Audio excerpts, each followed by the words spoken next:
gonna 1.25 speed this, just right off the jump, right off the rip, okay? I don't want to be here for the rest of my life. This is a big, long video from Gerg, so we're gonna 1.25 speed this. This is Greg's video called The Culture War, Weaponized Identity Politics, and I can only say that this doesn't likely spell anything good. I would be utterly shocked to see him come away with good quality politics, but I would delight in it. So I'm rooting for Greg, but I have my expectations are very low. I have no idea what he's about to say. Let's go! This has been a ride, Greg. A ride. Oh. Wait. Oh. 6 seconds in and I'm already fucking... Alright. Okay. I really regret my role in the culture war. After a lot of reflection over those events, I realized that I never should have engaged with that discussion at all. I wish I had been kinder. I wish I had been more fair. I wish I had shown more love and humanity. I love these words. I wish that I had shown more empathy. I still think that I had made a handful of really good points over the years, and I believe my heart was in the right place with my initial motivation to get involved, at least. But I got out of the culture war and divorced myself from that discussion when I... He used the word divorced. They weren't married, but it did feel like he went through a divorce in a lot of ways, didn't he? Did he use that on purpose? I realized that there was no room for nuance in that discussion, and I got out... That's not true. That's not fucking true at all. There's no room for nuance. Oh my god. The beautiful discussion about gender and its possibilities and sexuality and its possibilities. What a nuanced discussion that you can have when you're an emotionally mature adult and you're talking about it with a bunch of people that already like are there with you as so far as the conversation is going. It's the fucking people that have this like not a curiosity, but they're just like opposed. They're just like opposed. And not really for reasons, right? They're like, "No! That's weird," or something. It's weird to me. And it's like, well, I mean, I'm not gay or trans, but it's like I have sexuality and a gender. And just because mine is like normal or whatever, like I got lucky. I just happen to be real comfortable as a dude in this society. It feels great. Maybe it's because they treat me great. I don't know. I'm a white guy, so it doesn't really, maybe I don't, not a lot of people have been coming after me, at least not for that. And so it's not been, I think though I'm glad that you're saying you could have more empathy, but I do not agree that it is without its nuance. We're 43 seconds. Please, Jake, please contain yourself. I'll have more grievances later, Greg. Carry on. When I realized that my videos were being used to embolden and strengthen positions that I did not agree with, and I realized that all I was doing was supporting something that I do not agree with. But so why didn't you just say that like the fucking rest of us? Why? 46. It took 8 seconds. Why didn't you just say that earlier? Huh, man? In my opinion, I think that the entire environment created around the culture war act like you're above it? Regressed all meaningful discussion around social issues. Everything always ended up devolving into just a hate match, and both sides were guilty of doing this. Oh my god, both sides. I disagree both sides were doing this. I think it's okay at some point to be like, okay, then fuck off, Nazi. I don't think that's both sides, okay, man? I disagree. There are some shitters in lefty spaces or whatever, but the overall, like, discussion is like, should people be allowed to express themselves how they feel most comfortable? Yes, is the answer. Greg, yes is the answer. That is the answer. You're, stupid. What a spineless boy. I'm mad. How can you say this? You were there. It's crazy. I was there. I did not participate in the way he participated. I was not interested in the conversation and just didn't interact with it. And then when we started interacting with it, it's like, well, I'm still going to interact with Steve Shives. I'm still going to interact with, fucking Armoured Skeptic. I'm still going to interact with, I don't know who the fuck else was there. Logic. Fucking Dark Matter. A lot of these people are still cool. But, like, Creation's Cat. I guess Sargon existed and guys like that. But, like, man, why didn't, if you felt that way, like, it must be recent now. You just didn't have the fucking guts, man. He's always been like this. I actually got involved originally because I didn't like the way that identity politics were being used to divide everybody. And that was like my mainstay argument, that we need to stop splitting everybody up into groups. That's nonsensical. But the culture war divided everyone into groups, and then identity politics were weaponized against us. Okay, so when he says identity politics, does he think like this shit that's going on up here, where it's just like, I'm pansexual? Like, does he think that's what identity politics is? Or does he think identity politics is like caring a lot about identity and making your politics shit because it's the right that does this shit? No trans people would talk about, no non-binary people would really have this discussion. Like, it would come up when it came up, but it wouldn't be a constant fucking barrage if the right just shut the fuck up about trans people and let them live their life, you know? So it's not this isn't a both sides thing. People are trying to live their fucking lives, and then you force trans people to essentially become posters to survive. Like, trans people have been just like posting through it, and eventually they just owned the culture, as, you know, of course, right? That's just what happened. They were forced to win the culture war by being funnier. So, I mean, no matter what the discussion was about or how heated the argument would get, it seems like all sides would unanimously agree that identity politics are still valid and should be used in this argument. And this is not the conversation. Where have you fucking been? Who on the left is like, yes, identity politics. The crux of our position. What, man? ID politics is cringe, and most of the people that use them are freaks on the right and freaks in liberal spaces, not leftist spaces, liberals. Like, you know, I'm for the gays, but like with the, you remember it was Malibu's Most Wanted. I'm down with the bitches and hoes. Same vibe, right? It's like, thanks, man, but you're alienating us. That's what libs do. Essentially, by agreeing to this, everyone is saying that it's valid to use identity politics to dismiss someone. It's valid to use identity politics to dismiss an entire group of people. How? That offends me. And all of this was usually done in the name of protecting something, like protecting a marginalized group, or maybe protecting a right or a freedom or something, sometimes a tradition. But in reality, all of that defending and protecting was just posturing designed to justify hating and dismissing other people. I fucking disagree that is what the left's position is. It is not about hate. Like, no one wants to hate the Nazis. The Nazis are just people that suck. Everyone would like if the Nazis stopped being the Nazis. You know what I'm saying? Like, it would be absolutely fine if they became normal fucking guys. It would take a lot of work for them to make us believe that they're normal again. But, like, we'd take it. I think when you boil down a lot of the biggest characters and the loudest voices on both sides of the culture war, it was really just a lot of hateful people looking for justification to hate other people. And I think in the end, a lot of those people were just celebrated for being hateful and spiteful. It seemed like everyone was in this race to dehumanize other people, to find groups. I don't think you want to hate Nazis. You don't like. I don't think you need some. I mean, you might have an unhealthy relationship with the idea, but I don't think you need something to hate, right? I don't think any of us need it. In fact, a lot of the things that we hate are bad things that we don't want in our lives at all, and that's why you hate them, because you want them to be gone. So yeah, I mean, like, I don't think you want it. I think you do. You just do. To people they don't like and strip them of their rights and their freedoms, or even just straight up deny their experience or deny their pain. And everyone was doing this in the name of protecting their own rights and freedoms. I feel like back then, the argument that I was making the most often was stop taking away someone else's freedom, because in doing that, you're taking that freedom away from yourself. You're talking about like a freedom of speech or something, so people can just like harass other people. Like, there's such a difference between being able to, like, you can be freedom of speechy. You could be transphobic in a freedom of speech manner. Like, you're not going to go to jail for being just generally transphobic. You will for, like, you know, harassing people or inciting people or whatever. But, like, just being a transphobe is not illegal. That's what freedom of speech is. There is nothing about freedom of speech that says, I have to fucking put up with your dumb ass. You know what I'm saying? There's no constitutional amendment that says I have to put up with dumbasses, okay? And there's lots of dumbasses. So I exert my fucking freedom of speech to let them know that they're dumbasses. This is not in hate. This is in, hey, man, that's fucking stupid, and we shouldn't do that. You are a fucking free speech motherfucker. Oh, we gotta let's shine a light on shine a light on, sunlight's the best disinfectant. You shut up. You can't pretend that this is where you are now, man. What the fuck? Well, if everyone was just nice.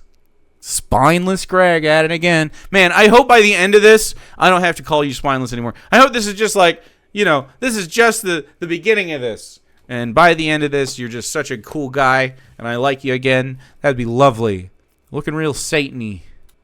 But I guess the way that I packaged it and the people that I was surrounding myself with, it still made it seem like I was very firmly on a specific side on these issues. But I feel pretty confident that the culture war as a whole was basically just used and designed to divide humanity. It definitely was not designed to heal us. It was definitely not designed to help us heal our culture. Okay, so, I mean, there's aspects of the culture war that are astroturf, but honestly, it's in pursuit of, like, money and clout, and not in like a cabal situation. So I hope you're not in that. Sure, or heal our connection with each other. It definitely wasn't helping us understand how to love each other or to respect each other's vulnerabilities. Nobody was... You didn't foster that environment in your channel, so I don't understand why you think that would happen for you. Enlightened centrist dumb. It's just so fucking vapid. It means nothing. You're just like, oh, well, get along, with people that want to say that, like, my friends shouldn't have rights because of their freedom of expression, something you said you took very seriously a moment ago. Was really trying to give us the tools to help understand how to love each other's differences, or respect each other, or love each other for our pain or our trauma. There was no humanity in that debate back then. There was definitely no humanity in the way that militant hordes of keyboard warriors would scour the internet. Random people, normal people, were just getting raked across the coals in public, sometimes by big names, simply for expressing innocent and sincere expressions of themselves. For me, this all started in about... Talking about like Milo? 2014, when I was still in the atheist community. I joined the atheist community at the time because it used to be about encouraging debate, encouraging free thought, questioning the world. Yeah, I'm still on that shit, by the way. Am I the only one? Am I the last one that still would love to have conversations with a bunch of freaks and figure out why they think the way they think? I love talking to Christians. If you know a Christian, I want to talk to them. If you're a Christian, I want to talk to you. I want to know why you believe in this wacky stuff. Or a Muslim or a Buddhist or whatever. If you believe in ghosts, I want to know why. So great. Questioning the universe. The atheist community seemed dead set on finding the truth. Yeah, except there were fucking grifters, and look who you aligned with. And it was all about free thought and free expression. And not only that, but atheism came... 100% about free expression, right? Exactly. Okay, the materialist atheist argument is, of course, that we are apes on a space rock, and there's no fucking rules. We can be just ourselves. That's it. We just get to be ourselves, right? And we understand that there's like a code of ethics that we agree with that is like, hey, you can't harm other people. And like, really, that should be the basis of what it is. Society should be ensuring that everybody is taken care of to whatever degree we can do that, right? It gets better or worse depending on situations. We just try our best. And then not to harm people. Easy, right? Should be. But instead they have fucking weird systems where you gotta chase money around. It makes people crazy, dude. Own brand of activism called just like this. Humanism. Sure, humanism wasn't perfect, but the point is that these weren't heartless people. Humanism is cute or whatever. But really, I think humanism is, looking back on humanism, a lot of people that call themselves humanists are centrists and liberals that don't want to pick a fucking political side. And they're just like, oh, I'm on the side of humans and being nice and everybody just get along. And it's like, yeah, man. Like, I essentially agree with humanism in that I think that we should be nice to each other instead and help each other, but it's leftism. I mean, you can call it communism if you want, but I don't know. Do you think a communist in fucking the Soviet Union would have anything to do with my ass? No, because I like free speech. I like having freedom from the government. A real commie wouldn't have me. So, like, we're anarchists, we're whatever. It doesn't really matter. Anyway, this is silly. They more or less wanted the best for humanity. But just as I was becoming acquainted with atheism and humanism as a whole, a new movement started growing inside of the atheist community called Atheism Plus. This is when things started getting... I never got on board with Atheism Plus because they wanted to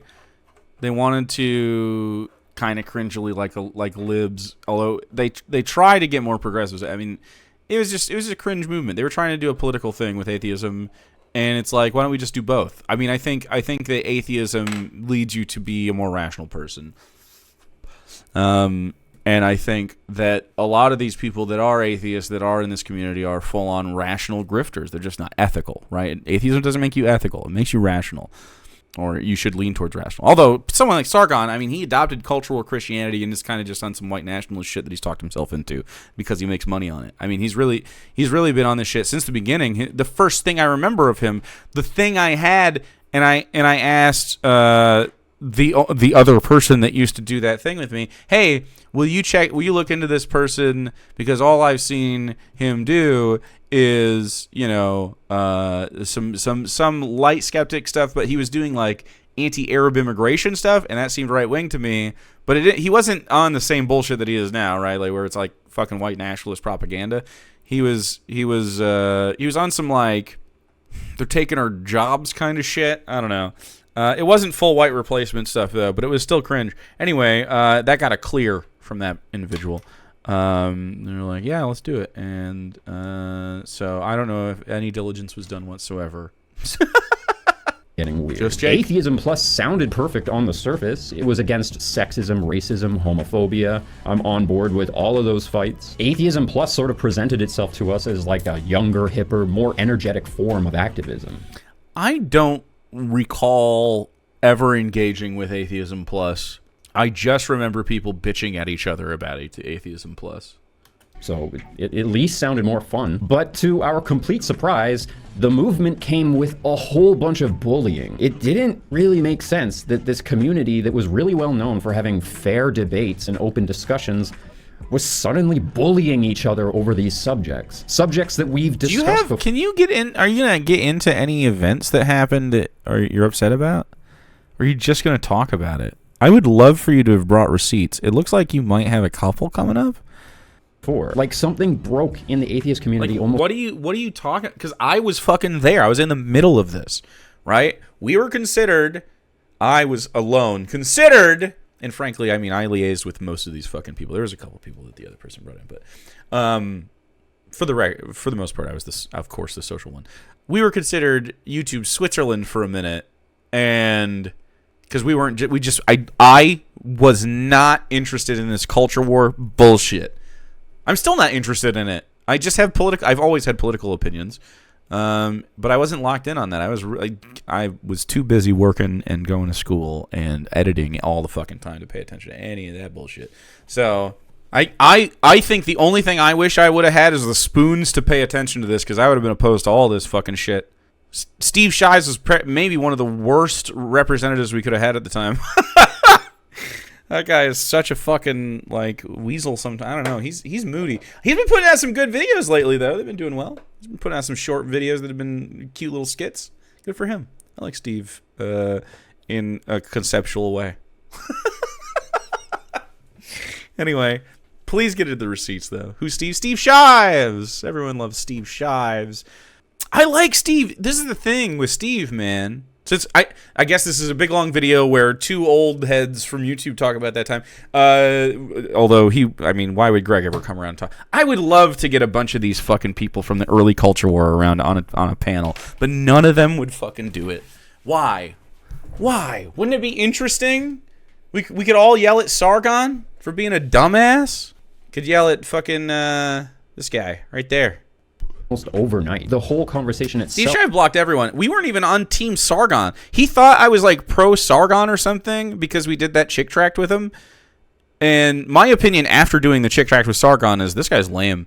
But like Steve got really mad, not just about that, but he thought that like he was getting bullied by that crowd and thought that like we supported it or something. And I'm just like, in fact, the opposite was true. In my comments section, there were people dumping on Steve Shives, and in my comments, I wrote stuff like, hey, man, if you have disagreements with Steve or whatever, it's whatever, but we still, we can fuck with people even if we disagree with them. So, and I didn't even disagree with Steve. I guess it gave the impression I did. I don't know. But the only thing I disagree with Steve about is his lack of backbone. Like, he doesn't have to put up with harassment or whatever, but, like, he was blocking people, like, way preemptively. Especially me. Like, I wasn't against Steve. split the entire atheist community right down the middle. And the way that it manifested in the discussions was really strange. I'd never seen anything like it before. Anytime somebody would debate a topic or question the logic of a more over-the-top assertion created by a leader of the Atheist Plus community, that person would get chastised and then shut down by the whole rest of the community. Sometimes they would get triangulated, and often they would even get banned. So a lot of you must be talking about the people going after people like Steve. And although Rebecca Watson sucks, Rebecca Watson, fucking, what's her name? There was a lot of people. Milo got fucking attacked a lot. There were some people that got but I always saw that from people like, you could say Anita Sarkeesian, Thunderfoot, where you're gonna show Sargon, fucking, I don't know who's in the atheist movement back then. I mean, a lot of them aren't even doing content anymore. Fucking Undoomed, douchebags like that. I can't even remember some of the dumbasses back then. Sometimes people would get banned. What's wrong with Rebecca Watson? Isn't Rebecca Watson a fucking idiot, or am I thinking of somebody else? Hold on. Let's make sure it's Rebecca Watson before. Why nuts? Hold on. Who am I thinking of? Maybe Rebecca Watson is cool. Rebecca Watson is cool? Oh, never mind. All right. Who is it then? Anyway, they went after Rebecca Watson, who is cool, says chat. Who am I thinking of? Lacey Green is... Last I knew was not very cool, right? It was kind of middling. I haven't seen Lacey Green in ages. Blair White sucks. No, who the fuck is it? She turned fucking like turf. It's not Rebecca Watson then. Brianna Wu. They went after Brianna Wu, who sucks now. Not Rebecca, my bad. Sorry, Rebecca. I guess just lots of shouts out for Rebecca now. It was Brianna Wu, who sucks now. Yeah. Anyway, most of this was Gamergate, by the way, not Atheism Plus, that fucked it up, for the record. And just for asking a question. The very idea of not just accepting things that were asserted suddenly became a sin in the atheist community. Something wasn't right. When I started on YouTube as the Armored Skeptic, all I really wanted to do was have discussions, be part of debates, and tell stories. And the very first video I made on this channel back in 2014 as the Armored Skeptic was a story that I created in order to vent frustration that I was feeling about this Atheism Plus movement coming in and sort of dividing the atheist community. But some of the more prolific and dynamic members of the group were getting banned from participating and publicly shamed. The first one that AJ noticed was Thunderfoot. Sure, Thunderfoot's opinions were not always popular, but it's hardly seen love. He was the one that just harassed... I just said her name and now I'm forgetting. I didn't watch any of this fucking content. He harassed Anita Sarkeesian nonstop. He made like nonstop videos about her. Logical to excommunicate him for speaking his mind. A few people asked questions about it. It wasn't long before they started getting banned as well. Although his questions were not ambiguous, made no implications, and who was banned? When was he banned off of YouTube? Best intentions, AJ quickly found himself on the receiving end of endless public shaming, bashing, and name-calling. I felt like the atheist community was just hijacked by this thing, whatever it was. And at first, I thought it was just... I do not remember anyone getting banned for anything, but I wasn't there, I guess. I mean, I was there, but I wasn't paying attention. Banned from Atheism Plus, not YouTube? Banned from Atheism Plus? What does that even mean? What does that even mean? That one side. At first, I thought it was the progressivism that was the problem, not the ideas that they were expressing, but they're... Kicked out of that community? What? Who was in that community? Fucking Matt Dillahunty? I don't even remember. PZ Myers? Banned off the forum they had? Who cares? Who gives a shit? It was banned off the forum. I don't care. Militant Yeah. attitude towards protecting and defending and villainizing against people that have questions or want to debate against those subjects. And the reason this divide was happening, at least from my perspective at first, was because people were resisting or defending against these new bullying tactics. And there was just two halves of... Show an example of the bullying you mean. Can you show us, please? Atheism now, the side that wanted to be militant about social issues. Does he just not want to start drama? Is this always what the fuck? Just, please. What is this an hour long for if you're not going to have receipts, man? Show us what you're talking about. And the side that just wanted to maintain that old flavor of atheism, having open discussions, having open debates, and questioning the universe around us. And it seemed like a whole bunch of people just wanted to pick sides. Like, everybody wanted to just be angry. and it seemed like both sides were just really angry. One of the reasons that I felt that I was in the middle of this fight and not on one of the sides is because my motivation for joining the debate in the first place seemed completely different from the way that the debate was even being conducted. See, I didn't like the way that these new progressives were employing identity politics, policing language, using logical fallacies, and even attacking their opponents directly. And if there's one thing I feel that I never got justice for in that debate, was that I was never seen for having that position. Even though I would frequently— I was never seen for having that position. Oh. Oh. God, who gives a fuck what was you were doing? What the fuck? What a weird way to think about this. Thing that I think is really lost is that I didn't get enough attention during this time. Like, what? Cool, man. Speak out against that behavior. Laura Loomer walks onto the stage and starts yelling at the actors, claiming to be protesting their portrayal of Trump and conservatives.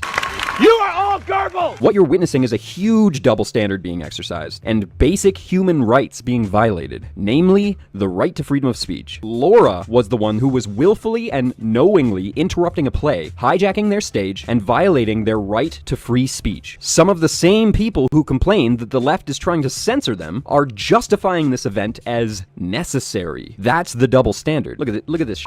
Pick a side. It's this pick a side shit again, and I'm f***ing sick of it. This isn't a left versus right thing. This is not a sides thing. This isn't me pushing alt-centrism. This is simply a pro-free speech versus anti-free speech discussion. This is about being consistent with your beliefs. Everybody. Okay, so the left is pro-free speech, and they're consistently pro-free speech and freedom of expression.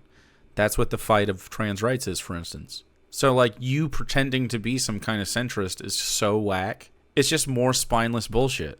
You put this clip in because you know it's easy to say Laura Loomer's bad. You know what I mean? Like, come on. Show me what you're talking about. Name names. Show us the fucking logs that make you upset. Show us videos that piss you off. Let's go, man. What a safe fucking take.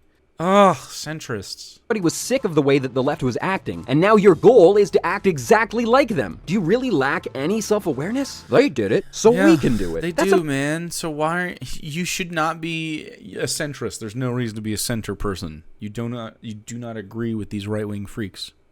That's a mentality you're supposed to grow out of before you're f***ing 6. Do you want people to join your side? Then actually live up to the standards you expect others to live up to. Free speech doesn't mean free from consequences, specifically social consequences, not like governmental consequences. Both sides seemed really happy to play it off like a big passionate fight. It's like everyone was hungry for that fight. And I think that that's why the term culture war was able to stick so quickly and so efficiently, is because everybody involved in that debate was already feeling like they were part of a war. But I also feel that that's what everybody involved wanted.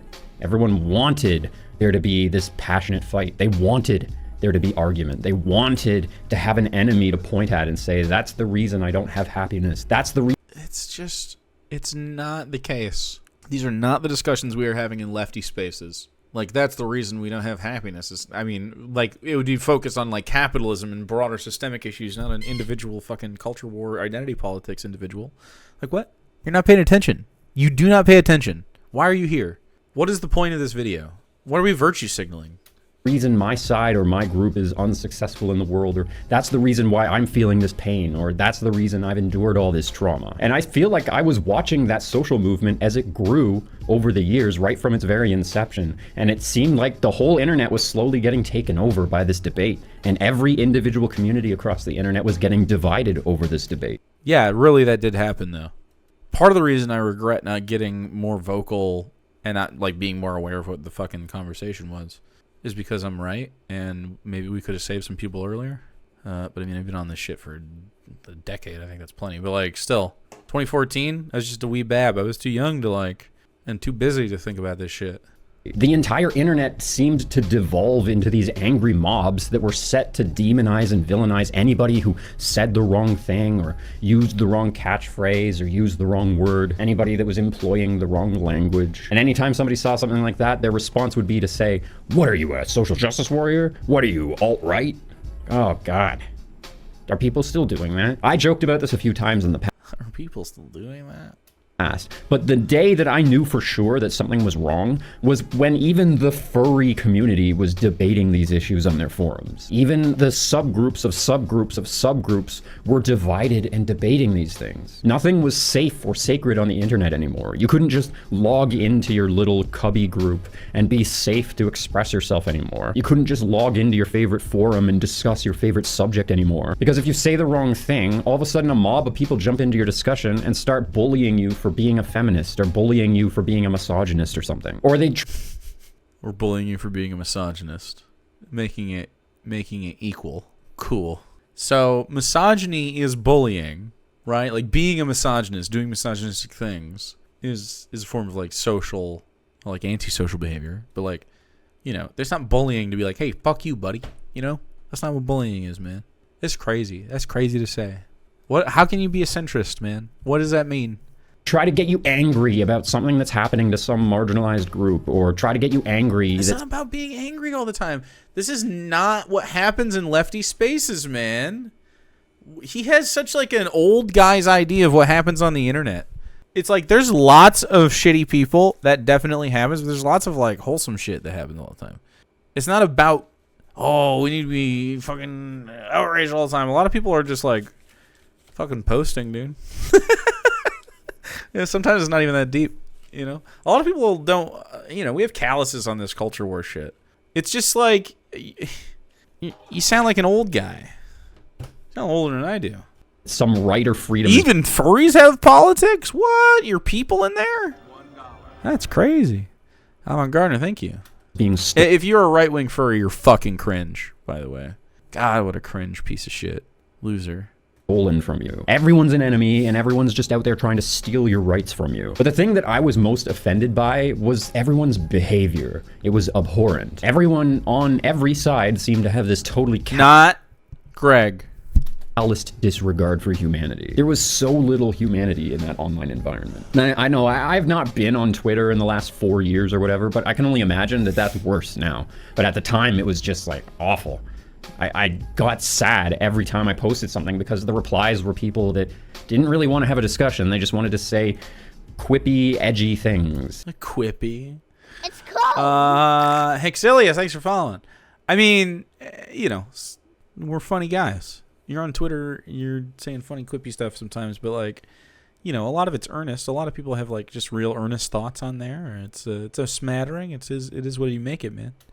And it was just made me feel very defeated. Anytime you actually tried to have a properly nuanced discussion, it would just get stolen from you. And in the process, it was yeah, I mean, how are you trying to have a nuanced discussion with like 20,000 other people? You know what I mean? Or whoever's looking at your feed. How are you going to do that? That's like totally different people. What did you think was going to happen?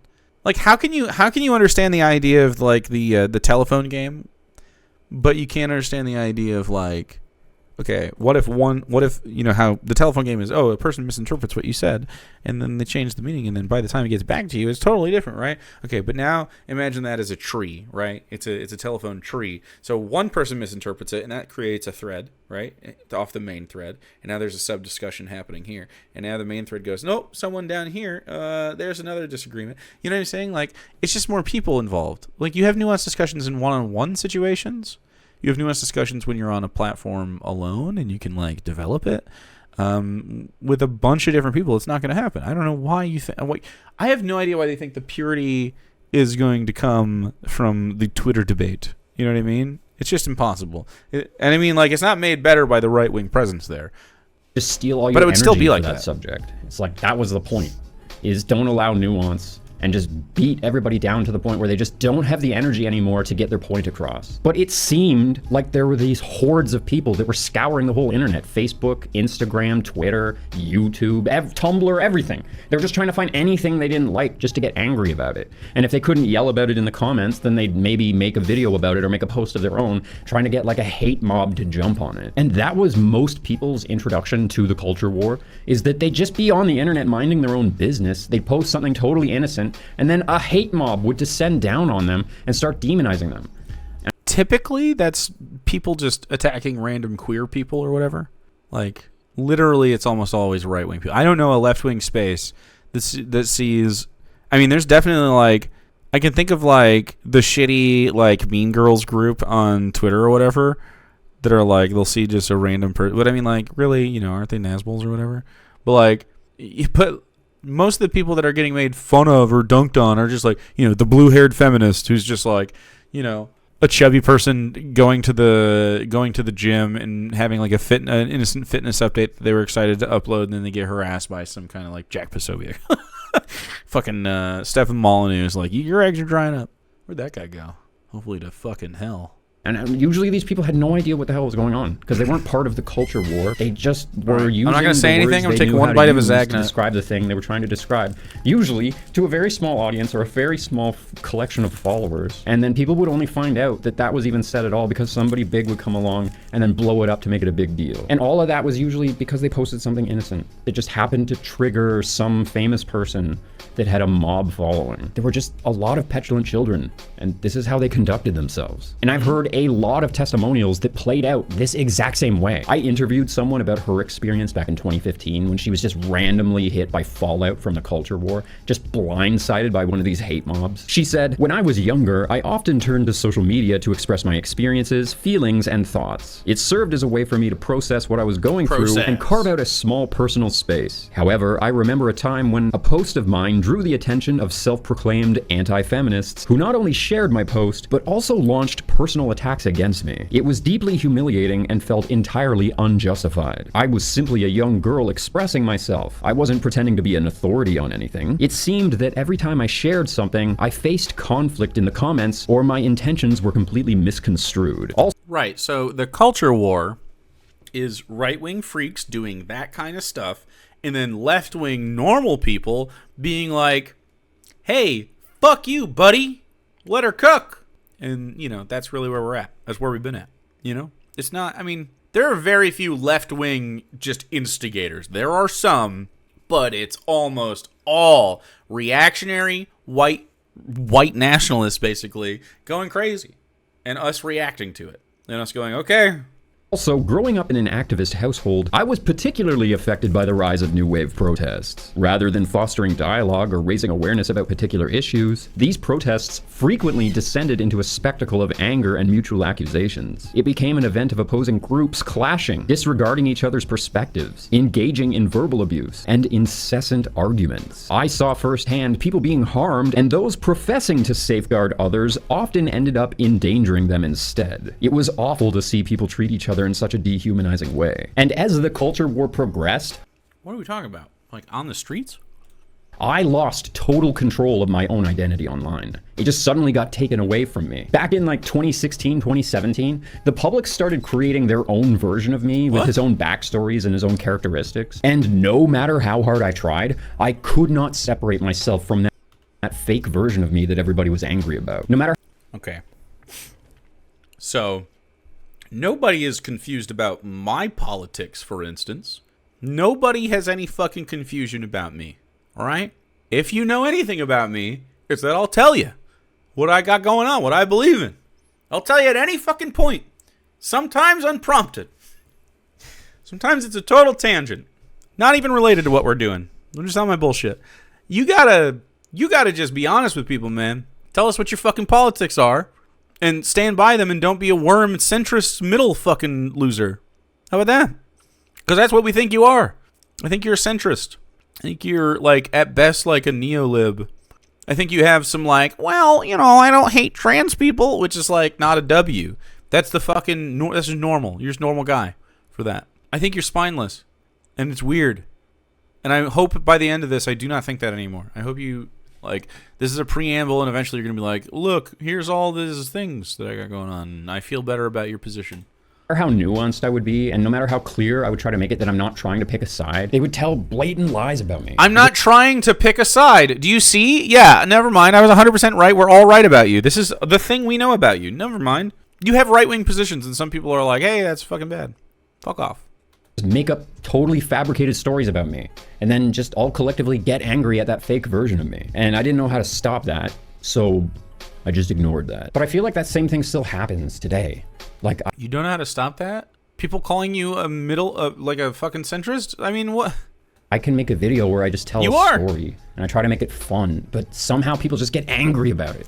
They just want to be angry. And I'm not out here trying to push anything. I'm not trying to put the 10 Commandments on the f***ing front steps of City Hall or anything. But people are acting like I'm... Dude. I can't. It keeps me in cringe. out here pushing some political agenda when all I'm doing is just having fun, doing my own thing. And that's sort of what the culture war does to people. They just want to see everything as an enemy, and they can't enjoy something for what it is. They can't just accept something for what it is. It must be part of this culture war. It must be part of some agenda to strip somebody of their rights, or to make people ignorant, or to push God in government or anything, when I've never tried to do anything like that. I didn't feel like trying to fight that fake version of me that everyone created would do me any good. And I didn't really know at the time. Okay. People fight with a fake version of you because you're not your real authentic self. That's what it is. If you think this is you being authentic, I mean, Greg doesn't know what a dog whistle is, I guess. I know, right? Rublum Redeem, say something nice. I'm glad you're not a Nazi. That's pretty good. I think Greg is totally savable. I think Greg is a smart enough guy to be correct on politics. I think Greg wants people to like him too much to take the side he should take. And it's just like too much. How to show the real me on YouTube. I'm still only just learning. I'm only just now learning how to show people the real me on YouTube. I definitely didn't know how to be vulnerable and sincere back then. So I just kind of left it. I didn't even understand where to start. So after I got out of the culture war, not really knowing where to go, I just decided to hide behind my characters and just tell some fun stories. I have been 100% correct about this guy from the jump. That's crazy. He's just telling me that I'm right. I feel very vindicated. Hello, chat. I'm here from YouTube because I got tired of hearing how chat is superior to YouTube viewers. Well, it's true, but now you're one of them. It is the superior chat. And I prefer doing art now. I prefer making art. That's much more fulfilling than getting involved in some debate or trying to push some specific worldview. I'd rather just have fun expanding my mind and just thinking about new things and playing around with ideas. Expanding my mind. You've been making conspiracy theory videos. I hope you have a fantastic day. Next, sir, give one to Mr. Shexilius. There you go. It immediately happened. Is constructive. Arguing with each other about who to hate the most is not constructive. I just wanted to take a minute to thank my patrons for supporting me. I could not so weird my worldview style, but from them. To call them all skeptics. In fact, most of these idiots, I don't consider becoming a patron, supposed channel member. It wasn't as long as I thought it was, my bad. Eat some mushrooms if you want to expand your mind, dude. Ooh, true. Here from YouTube because I heard my girlfriend was in here. What the heck? Hexilius! Dapperton was mad at this? Hell yeah. Toss me a donation on PayPal. Some of you might have heard about the supposed skeptic community, a collection of weird characters that have silly heads on suits. Okay, so I don't know who the first one was, but I will say of the ones that I recognize on here, it's objectively true. Of the ones I recognize, I mean, there's Undoomed. I don't remember who this is, but I'm pretty sure he sucked. Crowd sucks. I don't know who any of these fucking losers are. Dapperton is here. Obviously a dork. This looks like Sargon. I don't know who it is. I remember this guy being a dumbass. I'm going to say it. Greg is my top choice here. Best guy in the bunch. Definitely. Monkey guy's bad too. This fucking guy. I have a vague recollection of like his Weasley little wiener voice. This is something that I made fun of a lot of times back then, because this is not a real thing, and I was never part of this. In fact, most of these idiots, I don't like them at all. So why don't you say this?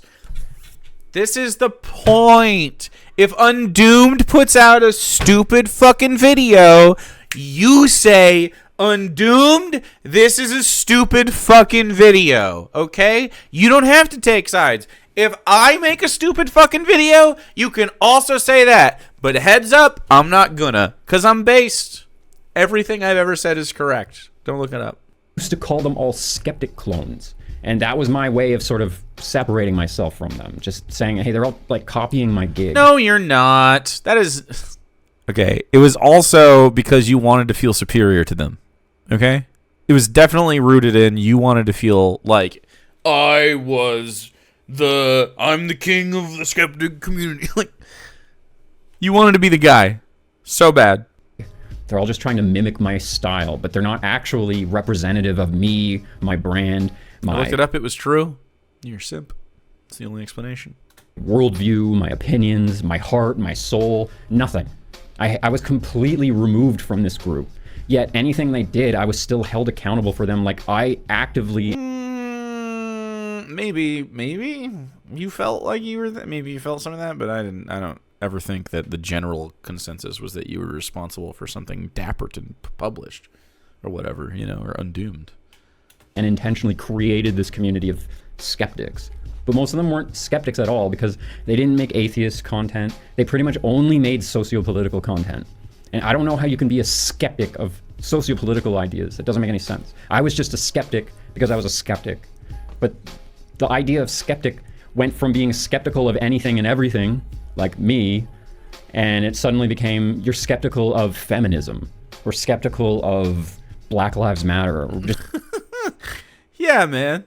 And instead of putting your voice out and using your fucking platform when it was at its peak to say the right thing, you chose the money, dude. You chose the fucking money and you were worried about it. Man, I'm so glad we did the Jordan Peterson stuff. That was like the most overt thing we could have done, I guess. Just like anything that was considered progressive, suddenly I'm now skeptical of simply because other people have used that title, skeptic, to describe their skepticism of those things. Except it came from your silence and like cavorting with the people over there, especially Shoe on Head, which you don't want to bring up, of course. I hated that. But making fun of them and calling them skeptic clones... Hey, but your fucking girlfriend, your ex who divorced you, somehow you weren't even married and she managed to divorce your ass. She was in all of these spaces. You're in all of these spaces. Like, specifically with the, collabs and shit. He also made that video. Which video? Ripping on Bill Nye for saying trans people are real. He made a video against Bill Nye. Did he really? Where's it at? Do you guys have a link? Hilarious. It was really the only thing I could do to separate myself from them. But basically, they made it. You're trying to like rebrand like you've been a lefty centrist? Question mark? Like I was the leader of some edgelord community. And again, there was nothing I could do to separate myself from that image. No matter what they did. Oh yeah, the Bill Nye gender show. I do remember. It was on Netflix. Yeah, I remember what you're talking about. They would try to make it look like in some way I was responsible for it. And that just sucked because so many of them were just awful people. They would just say awful things. Anyways, the point... Yeah, and then H-Bomb made the video. Yeah, I'm remembering now. So, I mean, yeah, you mean, fuck you. is that the things that the skeptic clones did... This shit right here. Bill Nye was once just a humble mechanical engineer turned comedian who decided... Okay. Oh, it's right up front. It's right fucking up front. Never mind. It's the literal beginning. Children's science TV Never mind. show. Here we go. If you were growing up in the 90s in one of the shittiest and most underfunded and creationist overrun education systems in the Western world, this man all but was your science teacher. Yeah, I mean, that's an oversimplification of how the American education system works, Harris. But, I'll take it. Look, there's lots of creationism in it. I didn't learn any of that shit, okay? I learned actual science in my science classes in my public schools in America, okay? We have some good ones out here. They're not all bad. After a lot of them are bad. The show ended, he became an advocate They're worse now. For scientific literacy. He had many high-profile debates with both creationists and global warming deniers. Beautiful debate, by the way. But then he suddenly became a crazy, corrupted shill. But Bill, not you. Look, I know that so many people are starting to catch this SJW virus, but I never knew that it would be my dearest Bill. Bill made me angry. I'm just trying to get my head around it. He made me angry. Maybe you can tell me. It seems as though the show had absolutely nothing to do with science. He made me very, very angry. There's a... I highly recommend that you watch his video and the show for yourself first. The links are in the description, and by Netflix. The first segment is a skit where his persona argues with another version of himself, voiced by himself. Mondo respect, I think the guy's onto something with that. He goes into an episode-by-episode breakdown, summing up his opinion on each. The episode that deals with sex and gender is episode... We don't need to watch the whole video. Thank you, Harris, so much. Please go subscribe to H. Bomber Guy. You don't need me to tell you.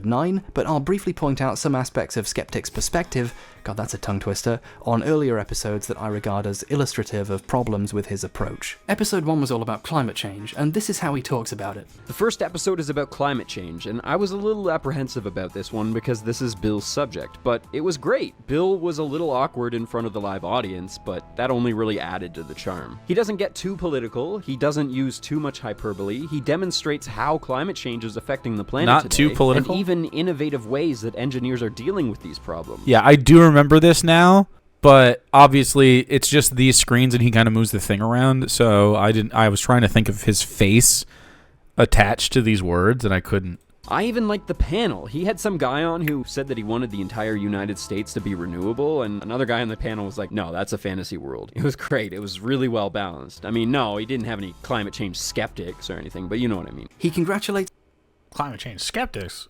Go to the gender part. He's pretending he played less of a role. Yeah, I'm gonna play this for a little bit and then we'll go back. Offended me a lot. And the things that they said offended me a lot. I really hate the way that they took a format that was originally designed to create open discussion about issues, to encourage debate. Basically, a format that was used to create discussion had been corrupted into something that was destroying discussion. Okay, definitely he feels like, because of what he said earlier, he feels like Harris is one of those really popular guys that bullied him with their big massive audience and were like attacking him, right? Is that what he thinks? The way he said that earlier, and you know how he centers himself and all this shit. They'd taken a format that I loved so much, and they turned it into something disgusting as a way to bully people. They just wanted to bully people that had different opinions than them. They just wanted to bully people for thinking different things from them. Okay, I think it's time already. and exploring them is intellectually honest and necessary for effecting positive change. By pretending this isn't the case, Skeptic is setting himself up for the parts he doesn't like being bad simply by nature of being political. This episode is very clearly politically driven. When he talks about episode 2, he complains about the segment where Prashanth criticizes the use of Asian mysticism imagery in quack healing to try and boost its cred, and he talks about it like this. A man named Prashanth gets up on the stage. A man named Prashanth. Whoa, a little snake on it. Hey, Jake. Just want to thank you for helping me maintain my sanity when I was unhoused, finally stable. Hell yeah, no bod. I'm glad to have been able to help. I hope you're good now. Let us know if you need any help. Almost as if he was going to perform a stand-up routine. But instead of making me laugh, he made me angry. Oh. He made me very, very angry. Prashanth lectured the entire white race on how it's unacceptable to use Asian mysticism because it's from a different culture. What? Listen, I know that it's tempting. I'm going to use my Asian mysticism anyway, okay? To do this. I know how so many people... This made you mad? Did you see the joke? See what you're doing and it's stupid. Listen, I know... Look, I get it, white people. I know... It's hard selling incense without weed. Huh. How so many people think that they've figured out the formula, but this needs to end. If you think that you're that one person in the entire universe who's figured out a way to talk down to an entire race of people and lecture them on how to behave without coming across as a racist asshole, oh my god, stop. Yeah, because you haven't figured it out. It's impossible. Okay. Cool segment there. Another thing that made me kind of want to leave the culture war and stop debating about that is when the term reactionary and reactionary politics started getting thrown around. Some people are reactionaries, though. It's a specific thing. I've heard that before. And I started wondering, oh, does that describe me in any way? And when I started feeling convicted against that term, it made me realize that I'm not doing the right thing here at all. I need to get out of this. This is not smart. This is not healthy. This is not helping. This has just become a form of entertainment in and of itself. And just the fact that people could be coming to watch my videos just to fulfill that desire to see reactionary content, that bothered the hell out of me. That offended me that any of my audience could be that. And I just didn't want an audience like that. I want an audience that likes to think. I want an audience. So if you want an audience that likes to think and you don't want a reactionary audience, you should be upfront with them about this. I guess I'm glad that you want that now, but like the way you're doing it is from a centrist position, and you're definitely going to keep some reactionaries in your audience. That likes to have fun playing with ideas. I want an audience that loves to expand their thoughts, What does that even mean? You want to be able to talk about conspiracy theories. Do it then. They're interesting. Conspiracy theories are cool. There's lots of channels that talk about conspiracy theories in what I think is a very interesting, scientific, and skeptical way. You're not one of them. You just seem like you want to drink the Kool-Aid so bad. Mind, expand their spirit, their soul, their heart. And I want an audience that is trying to improve themselves the same way I like to believe I'm trying to improve myself. And a lot of those attitudes just do the opposite. They have the entirely opposite effect. One anti-feminist that frustrated the hell out of me was Bearing. That guy's an idiot. I could not stand Bearing. I don't know that you could really consider him a Skeptic clone. He did a lot of similar stuff, though. He was basically like a really boiled down version of that. But Bearing would upload multiple times a week with the exact same low effort garbage, just bottom of the barrel stuff with... But why didn't you say that back then? This is what we're talking about. You knew that when it happened, right? Why don't you just say, hey, this is dog shit? Almost no editing at all. And the way he conducted himself, it made it clear that he was just scouring the internet. Bearing is trash, but I can't stand other old anti-SJWs pretending they weren't in the same sphere. True. All day, going through trending or just looking for the word feminist or feminism in the YouTube search. It seemed like his whole career was just searching the internet for people to make fun of. That seemed pathetic. That's a grift. One time he found this random video of a woman who was telling some story about her friend, but ultimately the point of the story was just to convey that she wished that her friend had received better treatment. Yep. That's it. She just wished her friend was treated better. And Bearing took that video and he chose to project feminism into that. He decided that this woman must be a feminist and she must be talking about feminism simply because her hair was blue. That was it. Yeah, man. I don't know how you're surprised. This is what they've always been doing. Never mentioned feminism once in her video, and never one time brought up a single feminist talking point. But even so, I mean, feminism is correct. So it's whatever. Because her hair was blue, Bearing said that she was a feminist, and then mocked her and dismissed her entirely on the basis that she's a feminist. That was insane. Genetic fallacy. You know, I couldn't believe that that kind of stuff was even real. It's like he's so late to the game on this, yeah. I couldn't believe that that kind of stuff was happening on the internet. But that wasn't the only time Bearing did that. He did it a whole bunch of times. The worst example is when he did it to some random 16-year-old girl, or whatever, and she was sitting in her bedroom with her, like, gymnastics trophies behind her, and she says the most agreeable thing ever. She says something that I've said a million times. She said the same thing that a million egalitarians have said a million times. She said, I am not a feminist, but I think people deserve equal rights. I am not a feminist, but I believe people deserve equal treatment. That's all she said. I agree.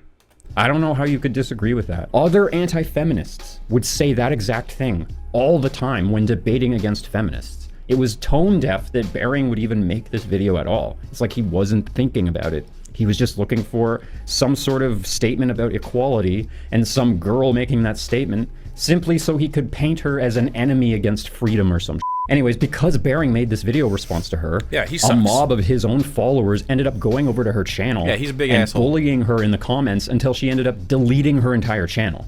Yeah. What does he think June was doing? Yeah, I know. Which, by the way, only had like a few hundred followers, and likely all of them were just students at her f***ing school. And then that whole situation ended up blowing up in Bearing's face to the point where even he deleted his video on her. Greg also starred in shoot skits where she made fun of feminism and had a joke character called the patriarchy. Wow. I'm glad you guys watched some of these videos. I didn't. That was not a proud moment in anti-feminism, guys. But nobody ever talked about that. Nobody, especially within the anti-feminist community, ever talked about how other anti-feminists would cross the line like that. I would often try to make videos like this. I'd want to make videos like this, but my own peers would end up talking me out of it. Wow. That's pretty fucking sussy. Your own peers? You mean June? Specifically? And that's another huge... Are you blaming her, by the way? Is that pretty much what's happening? Just lying. He tried. Okay. Why didn't you just fucking do it? Pussy.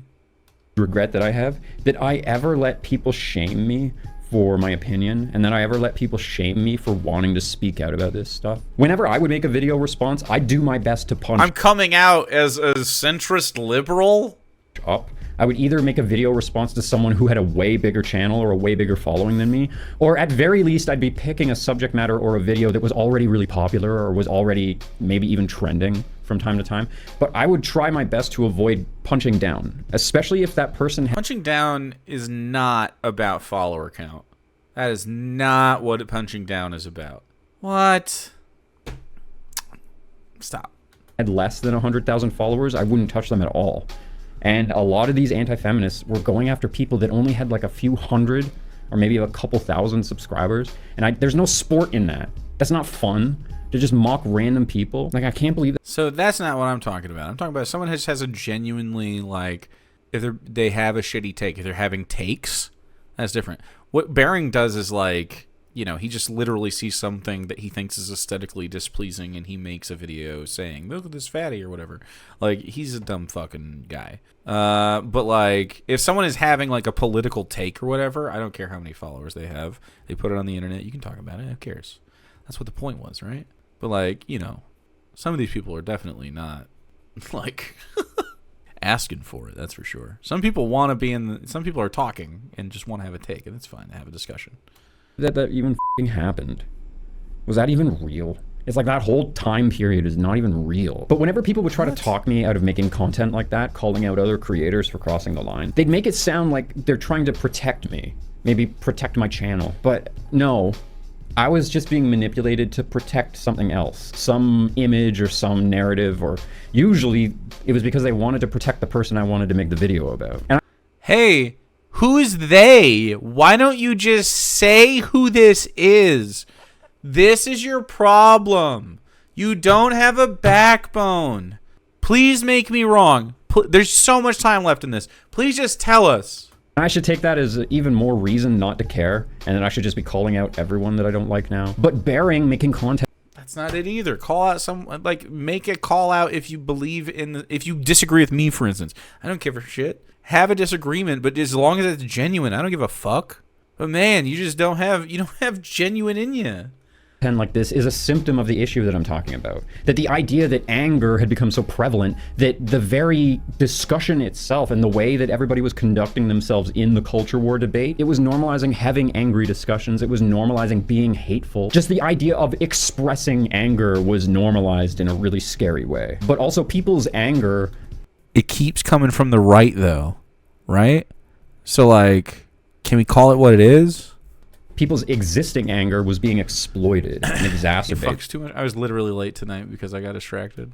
People were being drawn in because of the anger they were holding on to. And I think that that's how I got sucked into the culture war debate initially as well, to be honest. I had just gotten out of a really abusive marriage, and I found out that my entire family had been triangulating me behind my back the entire time, and it was just bad. I was confused and lost and scared and angry and frustrated, and I didn't know what to do. My entire world had just collapsed around me back in 2015, and I was struggling with my identity. I didn't know where I belonged. I didn't even know who to trust anymore. I was confused, hurt, and angry. He was married before he dated Junia. Let myself become a shitty person because I felt like the whole world was just shitty. And I thought, well, that justifies it. That's my only move here. It's just to become the villain that everyone wants me to be. I used my pain as justification to be a bully. And that's the biggest regret that I have in my entire life. I wish that I had healed my own trauma instead of just weaponizing it against other people. I like the idea. This is good, but it comes across as like we hear you.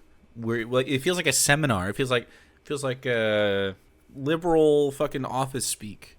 Especially others that clearly have trauma. If anything, we're supposed to be on the same team here.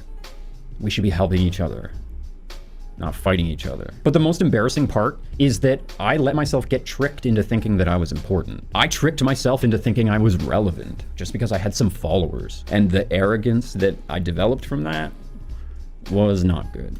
Wow, he's admitting it. Okay, I mean, that's a real revelation. Yeah, I mean, that's true. That's a real fucking thing. I've told this fucking guy about that. I told June about this. Like, this fucking guy, man. Yeah. I'm very glad that you said that. Do you synthesize that, though? Do you really fucking synthesize it? I did not realize back then what a prevalent problem that bots were But to be fair, I don't think anybody really understood how big a problem bots were. You think most of your subscribers were bots? This is not someone expressing getting over their trauma. This is someone reveling in it. It's kind of that, yeah. Today, we understand that about 50% of traffic on social media is bots, but we couldn't have really known what percentage that was back then. And for all we know, it was 100%. It was 75%. The point is, back then, we always assumed that everything we were... So, wait. Okay, hold on, wait. So it's not... So if you actually had 100% real people subscribed to you, it would have been worth bragging about and being a fucking loser or something? Like... this sounds like excuse making. Well, it wasn't even that many because, you know, I have this or that happened. We're seeing and everything we were reading was entirely sincere and bots. Organic and real people giving their real opinions. Oh no, that's not what was happening. And we just assumed that premise because social media is supposed to be about the social aspect of humanity. It's supposed to be a place where people can socialize. It's supposed to be a mixing pot of all the opinions and all the beliefs and all the types of people. Disagree all the beliefs. I disagree. We don't have to suffer Nazis. We just don't have to. It's an antisocial thing that is not... there's no virtue in just enduring people's bigotry, okay? It just doesn't have to be that. You can ban certain language. You can ban certain words. Like, you don't have to allow slurs on a platform. They don't have to be arrested for, but you don't have to allow it in your space. It's easy.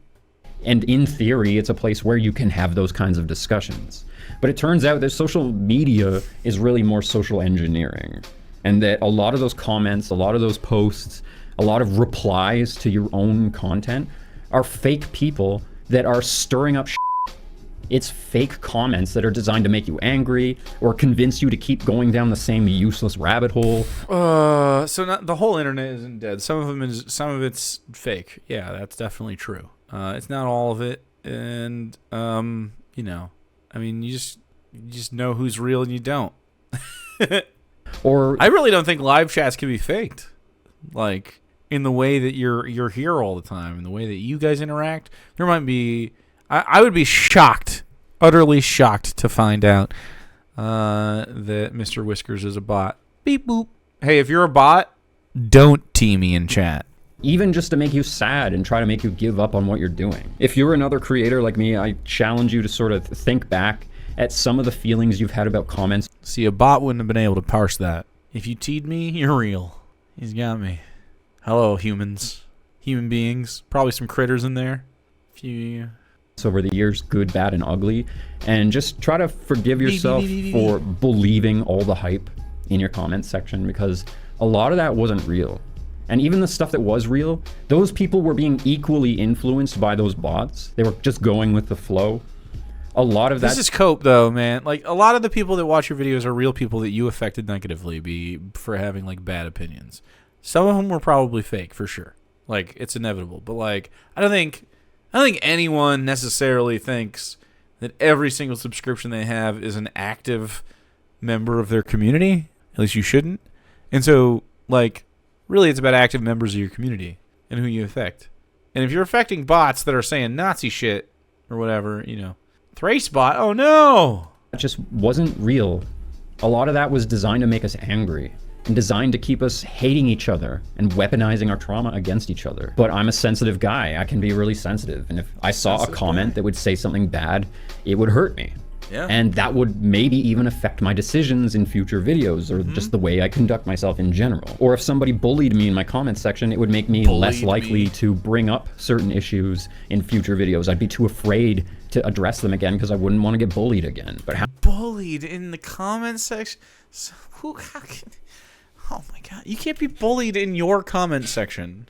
That's not a thing. I mean, it would be outsiders. It can't be like, what do you mean bullied? One person? Bullied would be like en masse. Or a bunch of... Is your comment section turning against you? I've never experienced this. I have, like, lifetime had, like, 95% like ratios or whatever. It's crazy. People love me. What can I say? I don't really have that much dissent. The most I ever had was during the Jordan Peterson stuff. And that was just Jordan Peterson whiny boys who still don't have clean bedrooms. Me either. Go through phases. I mean, it's not that messy, but, you know, we live in here.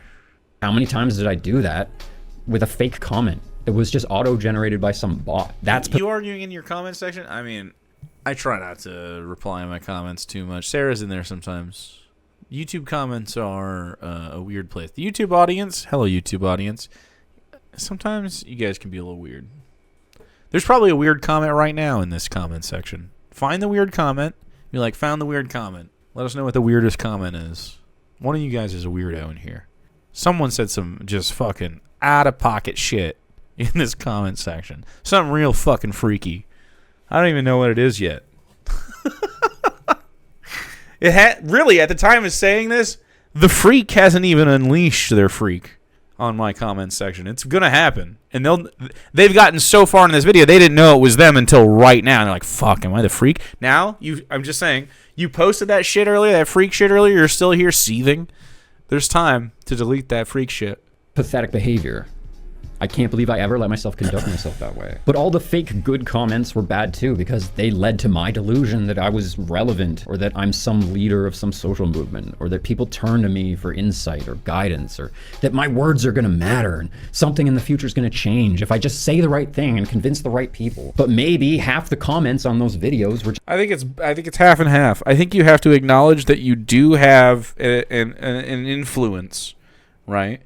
You do have an influence. What you say, I think, matters to some degree. We're all pebbles in the pond, as it were, and it does make ripples, and it depends on who hears you. But I've had thousands of people over my life, literally thousands, DM me, message me, put a little comment, and be like, "Hey, you helped with this." And if I can do that, that's fucking enough for me, man. That's not, And then those people know people, and they're gonna influence people too. It's gonna be good. We're winning. Whatever you think about this culture war shit, who's winning are the lefties and the normal people, like, that just want to live their lives. That's who's winning right now. Okay, it's hard fought, but I mean, we're getting there. just bots. Maybe half the views those videos got were bots, for all I know. Maybe those bots were intentionally trying to create a perception that my viewpoints were relevant in order to push some greater agenda. Maybe it was just that— Why is it a conspiracy theory?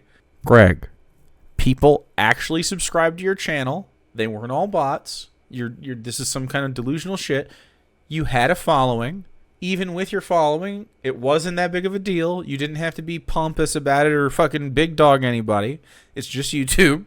And you just got to own that, right? You don't have to cope with this like, oh, well, they're just bots anyway. That's not what's happening. I was helping stoke the fire of the debate, and I was keeping the culture war relevant, and I was keeping people fighting each other. Maybe that's all it was, is I was just doing my part to keep the culture war going. The YouTube algorithm also created a huge incentive. Okay, I'm glad you said the word incentive, because that's really what it was. It wasn't some fucking, oh, it's a big grand conspiracy about the bots making me do stuff in my comments. You saw money.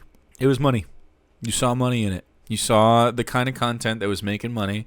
You dated June. You knew it was happening. Come on. To keep making content on the culture war issues. I promise you that Google itself was trying really hard to push the more progressive viewpoints. They were paying several progressive YouTubers directly with grant money in order to make video essays and even reply videos. My ass. My only grant money comes from chat and my rich uncles. I met a handful of YouTube essayists that were getting grant money from Google directly to make their content. Grant money? From Google? Grant money? Can Google issue grants? But the YouTube... Show us receipts. What a spurious claim. YouTube algorithm was also incentivizing people on the other side of the argument to continue making content. YouTube's algorithm was rewarding videos even dissenting against that progressive viewpoint with extra views. And I've never heard one time a peer of mine say, oh, I got a grant from YouTube. They're taking sponsorships with like fucking Audible, you know? It's kind of bread to now, I guess. Those videos just seemed really relevant because the comment sections would be bloated. The algorithm was incentivizing people to make anti-social justice warrior and anti-feminist content by rewarding them with views.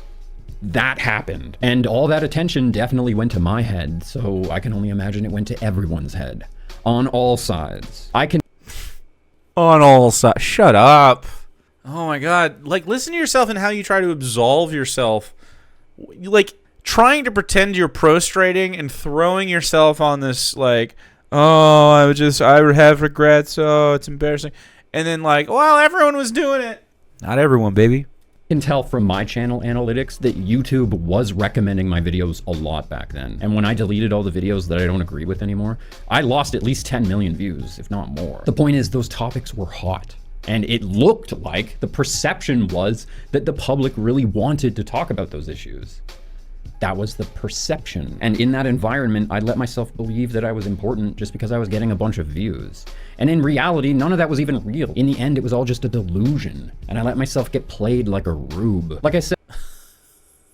But it's not about the right thing. This is the classic Greg experience. He has, like, kind of the answer you want him to have, but he just can't synthesize the information properly. Do you think he could just have, like, a conversation with a peer from that time period like myself, and maybe he could, like, have a better idea about this?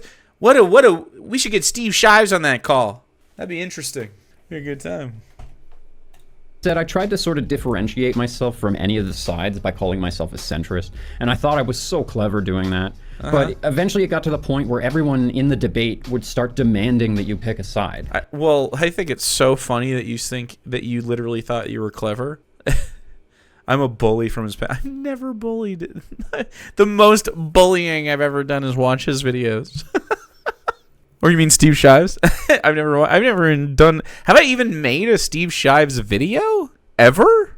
He was in like a Ask Jake once or something, or Jake Reads. So anyway, if you're a centrist on any issue that's a major political issue, I'll tell you why you're wrong. Like, there's a right or wrong answer to pretty much all. I can't think of a modern political discussion we have where the moderate position is good. Like, what would be the moderate position on, like, Palestine? Like, what? And if you didn't pick a side, they would just ascribe a side to you. So both sides would just see me as one of their enemies, regardless of what I would say. So I didn't have anyone in my camp anymore. I don't know. Okay, but so, I mean, speaking as someone who had, peer relations with you, we were never buds or anything. I mean, you did that to yourself. Guys think you're whack. Everyone thinks you're whack. I'm sure some guys think I'm whack too, because, that happens. Who my audience is, and I don't even really know what I'm arguing for anymore. Mainly, I just didn't want to be seen as right-wing. I didn't want to be seen as a social justice warrior either, but I was more offended at the idea of being connected to the right. That was the accusation I would fight against the most. But everyone was so obsessed with sides that everyone would just see me as a mouthpiece for their enemy. You have done anti-SJW and anti-feminist content multiple times. I don't think I've ever considered you a full-blown fucking Nazi. I think I've considered you a centrist coward. Like, you're just so fucking worried about people liking you. And I'm right. You're just saying that right now. I agree. It's just so worried about it. And it's like, just be yourself. People will like you or they won't. What the fuck are you twisting yourself in nuts for? It's your YouTube channel. Like, you. Why don't you be yourself, dummy? I don't even know how. Well, fucking why? Interrogate that. Maybe that could be your videos. You like making art? Why can't I be a guy? Is a great fucking decision. Go ahead and figure out why you can't be a guy. Go on the journey. Why can't I be the guy I am? Because you're embarrassed to be yourself. Just be yourself. Why are you embarrassed to be yourself, man? Regardless of their position. And I think that if there's a sign that maybe I was doing something right, the fact that everyone hated me was a pretty good sign. Probably means that I was a little bit more nuanced than everyone else. Everyone hated me, so I was too nuanced?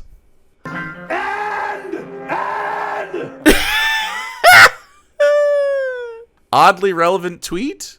Arguing online is so easy. How does anyone struggle with this? Guy A, transgender woman. Guy B, I am a Nazi. Which side of the argument do I take?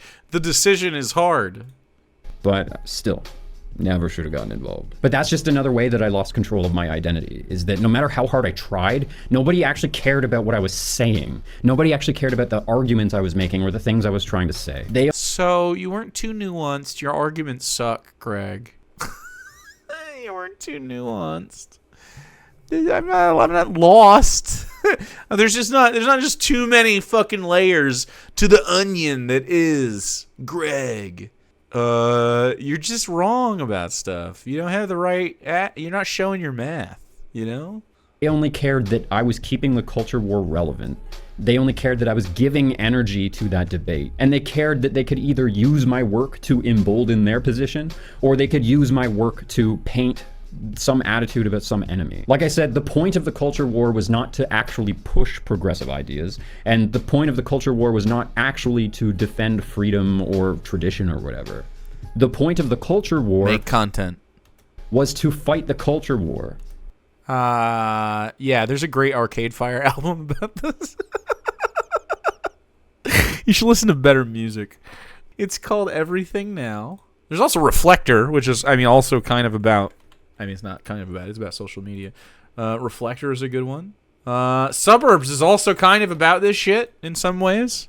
The Suburbs. Great Arcade Fire album. Here you go. Shout out Arcade Fire. They don't need me to tell you. Yeah, man, you're so behind on this shit. I mean, you're still, you're like right. I'm with her, Hillary Clinton, 2016 liberal right now at best. This is crazy. Stop it. Get some help.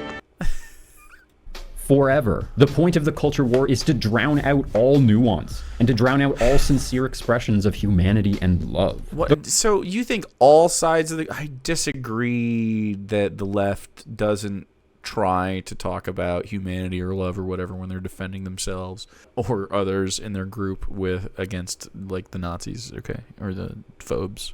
Like arguing with Joanne and calling her a dummy and saying that she has mold brain. You know, that's all cool. I don't know why you're so upsetty. I think there's definitely some bad stuff that happens on the internet, but most of it happens as a reaction, or like literally due to the actions of right-wing bad actors.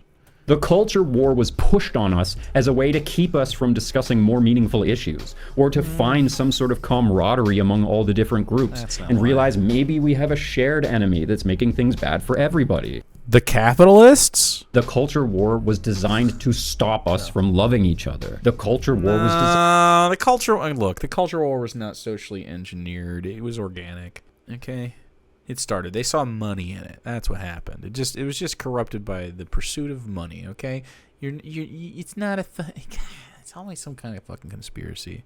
It's just social media is just another place that these kinds of like bad cultural things, it's just another place that's being expressed. And just like as we aged into it, people were more and more likely to get into political disagreements. I mean, just is what it is. This is bound to happen. There's nothing that you could have done different.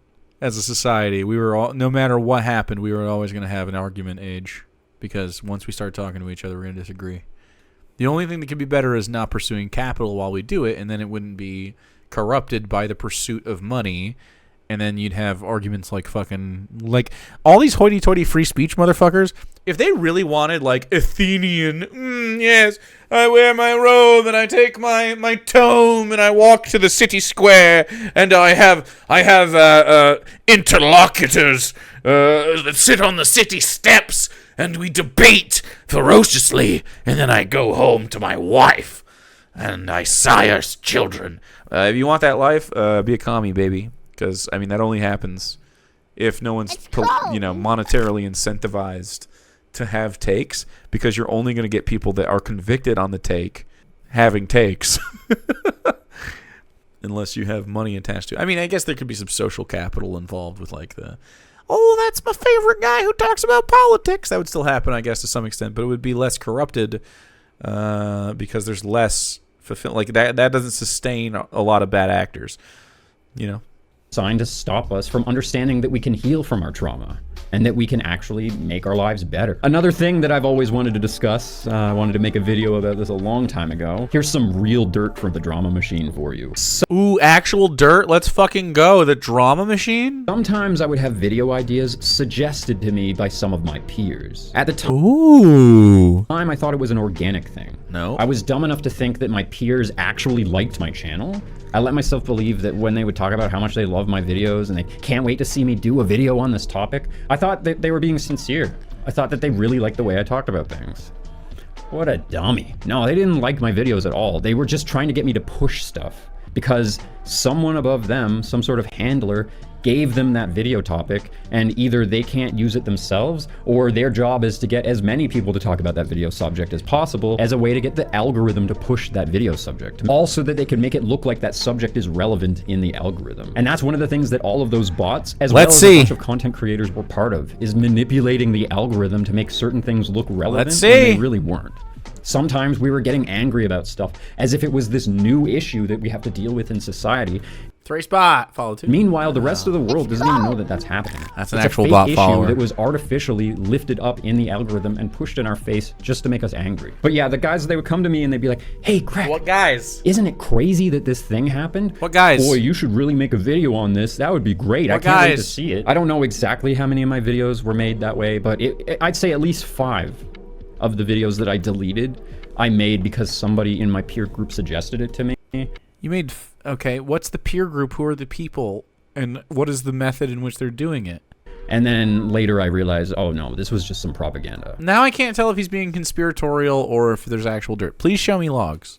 I'm only talking about this because they want me to get people angry about this. Yeah, I didn't get it at the time, but I get it now, that my peers were being fed those subjects by someone else. Oh, and sometimes progressive creators would also trick me into getting involved in a subject by implying to their audience that I was already involved. And stupid me, I'd come along. Trick you? I'm gonna be like, actually, I'm not involved, but if you want to know my opinion, this is what I think. Yeah. Tricked you? That was stupid. That Milo video I did is a perfect example of that. Like, Milo is just some kid. What was I thinking responding to some kid? That's a good... Yeah, I mean, you did all these videos, yeah. Only reason I got involved in that discussion is because ContraPoints told her whole audience that I was some edgy, skeptic, atheist, anti-social justice warrior that was bullying this person. And my response to that was to say, no, I'm not. And then I just turned around and bullied that person. Is that the only Milo video he did? So you're saying the Contra video came out before that? That was not a proud moment. Don't worry, all those videos are gone now, but I'm just humiliated that I ever participated in that. But sure, I'm glad, but why are you blaming Contra for that? Like, what?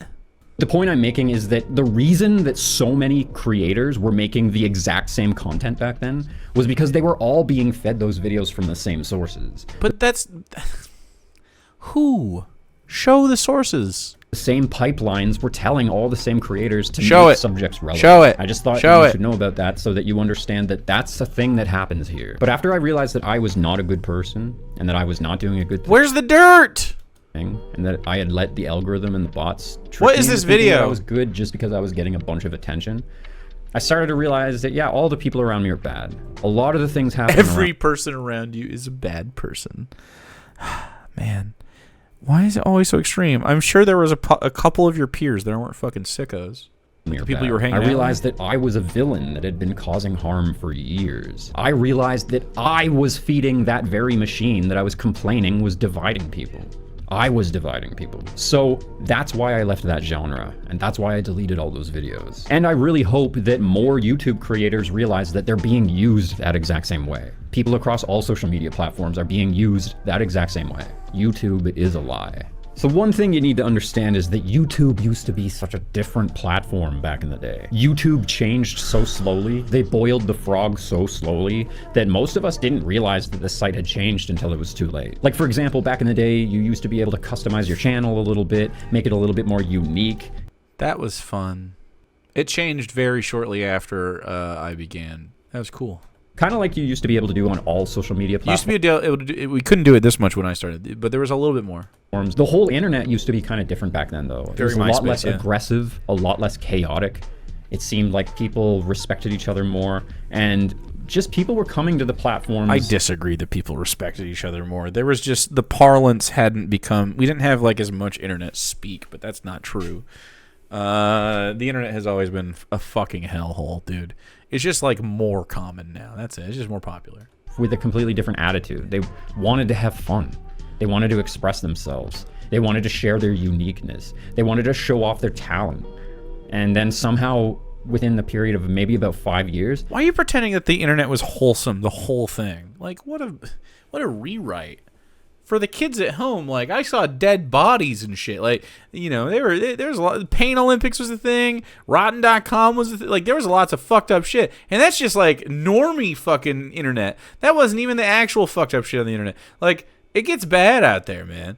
Like, yeah, I mean, you're glazing over, like, the real experience that it was. 2 girls, 1 cup. My girlfriend's little brother showed me that video. He was like 13. He's like, hey, man. I'm like, what? He's like, check this fucking video out. I'm like, no, what? And I'm like, are you trying to show me porn, bro? And he's like, no, watch. See how long you can watch this. And then I made it to the first bite. It became a place to argue and get angry and get sad. And all the people that had unique talent and that were actually beautiful creators, they ended up getting scared off of all of those platforms. And then the few places that they had that they could go, those places ended up getting removed from the internet entirely. Some big megacorp or something would come along and either make it unprofitable for them by outdoing them on a different site, or they would just buy that site out and then shut it down. The most Capitalism! Are you identifying the problem? most important point is that YouTube used to be a social media site. It actually had social media features. I remember that I really enjoyed discussing things and making friends with other creators. The website doesn't even allow you to really do that anymore. Like, yeah, there was like a response function, and that was really cool. It was kind of like a YouTube raid, if honestly, whether you like them or not. It was like it would show the response, and then would have a link to the video in it, and then, you know, people would go back and forth. That was cool. I liked YouTube replies. YouTube replies were cool too. Yeah, that was pretty dope. I really liked that feature. this social media site is not social anymore. And no, the comments do not count. I think I explained that already. So there used to be direct message. I actually mean the YouTube replies. Like, YouTube comment section used to be easier to parse because it was more like a thread rather than like a, I don't know, whatever the fuck they're doing now. Like a feed. On YouTube, creators could message each other directly. They could develop relationships with each other. They could let each other know that they like each other's stuff. And it made it so much easier for them to network. And not just because we're old guys. I think some of the new stuff is cool, obviously, but like, you know, the video links and, you know, there's lots of stuff that's better now, but like some of it's not better. Together and to collaborate together, that kind of thing used to be so much more fluid and frequent. Creators in general just seemed to be able to get along better. They all wanted to be friends with each other and impress each other and share each other's audiences even. Okay, but like the reason people stop working with you is because you're an asshole in private. Like, people just don't like you, dude. Like, that was your fault. I mean, you're acknowledging it to some degree in this video, but that was why. Like, I don't know. You thought you were like so important. It was weird. It was a bad vibe. You gave bad vibes, man. You were like, you were new too. It was like, what? So creators used to be able to socialize back then. But now, you don't even know for sure if another creator is even seeing your comment in their comments section. That's how much this place has changed, is that stuff even gets hidden from creators instead of shared. And there used to be a whole thing called reply videos. Reply videos were the inspiration for the Armored Skeptic videos. That was like a whole style of creation back then. The way reply videos worked was if somebody made a video making some sort of argument or debating something, you could make your own video in response to that, replying to the original creator. And if that original creator liked your video enough, reply videos would be awesome. Put your reply underneath their video. This is how you can do a video response to another video that you see on YouTube. Maybe someone who's just starting out could learn something and maybe get involved in the YouTube community. So we scroll down to this box, the response, click there, click on create a video response, and now you can choose one of your videos as a response. So I'll just do my generic response video. You'll see it's not there. That's because as the owner of this video, I have to approve the responses. So let's go to my inbox, video responses. Now I can approve it or ignore it. For this example, I'll approve it and scroll down. There we go. This is the generic response video. And it would show you all the video responses. But I don't know if maybe this is a later function, but I feel like you could just allow video responses and they would just stack up under the videos. There would be a whole box underneath a video showing all the other creators that were interacting with that original piece with their own videos. And then you'd get like these networks of different creators sharing. I agree with this, by the way. I totally agree with you. All these different works from each other, all discussing the same thing. And that was a beautiful... So it's filtered video responses? It's not even filtered video responses. It's like the first video, like it'll go in order of the people who responded to you that have been approved, I guess. It may have at one point sorted by views or something, but it really was just like first come, first served. It was really cool. I liked it. And I agree that it allowed networking in some degree without actually like going through the rigmarole of like, hey, you want to make a video or whatever? But like, full system, because what it did was incentivize creators to be respectful with each other. Because if you were a bully, if you were mean, if you were not respectful to the original creator of the original video, then they would not put your response, they would not put your reply under their video. So if you are respectful, if you actually follow the rules of debate, then there's a much higher chance that the community will interact with those videos. And that's how those communities were grown. And those communities would essentially self-police because everyone was interested in keeping the discussion civil. I don't like framing being a dick or whatever to bullying.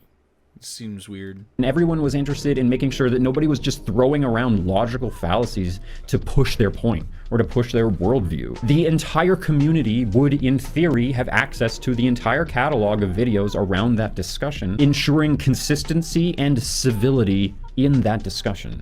I miss old YouTube. And I sometimes even forget that that's what it used to be like. You could have the entire debate all tied up together in one little box. There was so much more accountability back then. People were even trying their best to be civil. I mean, think about it. There were multiple communities of people that all disagreed with each other, yet they were all getting along with each other on this platform. There was like some debate bro stuff that was like that a little bit, but it was still snipey and a little petty. I remember theoretical bullshit going back and forth with William Lane Craig and William Lane Craig like being like big dogging him and being an idiot, but like it was good. There were still like, you know, jokes though. Is he a debate bro? I'm missing context. No, he's never been a debate bro. He likes to think himself the Armoured Skeptic, but he's never actually been there and like talked to people. Historically, that should be considered monumental. That's a really big deal that we ever achieved that for even 1 second here. And that was my entire motivation for joining YouTube in the first place. I wanted to be part of that discussion. I wanted to be part of that community. I wanted to be a part of discourse. But all of that fairness and all of that community, it just evaporated. It just disappeared from the internet in the late 2010s as both YouTube started rolling back and removing all of those social media features, as well as simultaneously the culture war was growing inside of the discourse of YouTube. And now the way it works is everything is so separated now, it's so hard to understand what content is tied together on this website that all the people are now separated. All the mindsets are now separated. Everybody just gets comfortable in their own little community and never sees anything outside of that viewpoint. I wouldn't say that's 100% true. I definitely see people collabing all the time. There's the hashtag function. I mean, I don't know that it's like super strong. I mean, I definitely like the video reply back in the day, but that's not like the only thing. I mean, YouTube is just a different beast now. It chases the algo. It's obviously like, you know, gone from this little thing and now it's like this $1 billion enterprise or billions of dollars enterprise. And, you know, it's just capitalism fucks it, man. It's kind of scary. Really, there are no more discussions or debates. People are just yelling over each other, and people are just villainizing each other so that they can use them as a platform to make some argument, or just keeping each other angry at each other for the sake of creating passion and anger in the culture war. Yeah, I mean, I definitely think some people do that for sure because it makes the money. It's a capitalism issue again. They're incentivized. I really think, I mean, I'm genuinely interested in the stuff I talk about. I don't know. Even if there is yelling or whatever, I definitely am interested in it. I would not be here if I was not interested in it. You better believe that shit. The media is like that now. Like, everyone's devolved into clickbait. I think like the whole internet and all the media understands now that you get more engagement when you're divisive. You get more engagement when you're trying to create drama around something. So nuance is just not even celebrated as a profitable thing. The mainstream media uses clickbait titles that a 14-year-old edgelord would have used back in like 2015. It seems like ideas are not even presented to us anymore before they've thought of a way to divide us on it. Like, you'll even hear them say that on the news. Oh, we're very divided right now. We're two peoples right now. But by continuing to say that, they're reinforcing that. They're keeping it that way. And they're also playing their role in making sure that we have someone to hate or someone to fear. Or I'm in this community because Jake's not really divisive. Yeah, I guess I would be if you were a Republican or whatever. You'd be like, that guy's divisive. I feel like I'm pretty normal, though. Why don't you have your own ideas then, Greg? Who knows, man? Someone to blame for all of our problems. Some enemy that's out there that's stopping us from progressing forward. That's how every idea is presented to us now in the media. Something that I had to come to understand as I learned it about myself is that specifically certain mechanisms of capitalism that really fuck us, man. Specifically the ones that are pressing on our ability to live, but also in these realms where it's propaganda based, you know? But I will say social media is helping us sort of overcome the propaganda age of America, and they're getting really disillusioned with the idea, and I think we're going to improve this shit. A lot of the people that are even getting involved in the culture war debate in the first place are coming at this debate from a position of trauma. A lot of people, including myself, were seeing everything through the lens of trauma, filtered through a lens of pain, fear, and confusion. So the culture war equally proposed a lot of ideas as being opposed to each other. Like, you couldn't just talk about a men's issue or a woman's issue. No, the conversation would always devolve into men versus women. And the thing about trauma is it can create confusion about seeing other people get special treatment. Like, some people in the culture war debate were just hurt that their own identity group wasn't being protected in some way. And when they were seeing that some other identity group was getting some sort of special love, some sort of special treatment, they would wonder why they're not getting that themselves. What? But why does it have to be men versus women? When we're talking about gender issues, why can't we just accept that there are men's issues and women's issues?